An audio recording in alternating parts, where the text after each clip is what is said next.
اللہ ہی اپنے بندوں میں سے جس کے لیے چاہتا ہے روزی فراخ کر دیتا ہے اور جس کے لیے چاہتا ہے تنگ کر دیتا ہے۔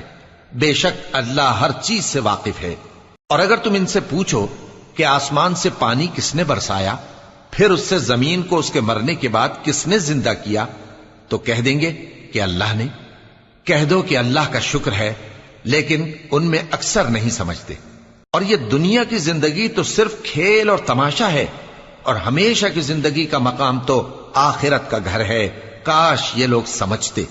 پھر جب یہ کشتی میں سوار ہوتے ہیں تو اللہ کو پکارتے، خالص کرتے ہوئے اسی کے لیے اطاعت کو، لیکن جب وہ ان کو نجات دے کر خشکی پر پہنچا دیتا ہے تو جھٹ شرک کرنے لگ جاتے ہیں، تاکہ جو ہم نے ان کو بخشا ہے اس کی ناشکری کریں اور فائدہ اٹھائیں۔ سو خیر ان قریب ان کو معلوم ہو جائے گا۔ کیا انہوں نے نہیں دیکھا کہ ہم نے حرم کو مقام امن بنایا ہے؟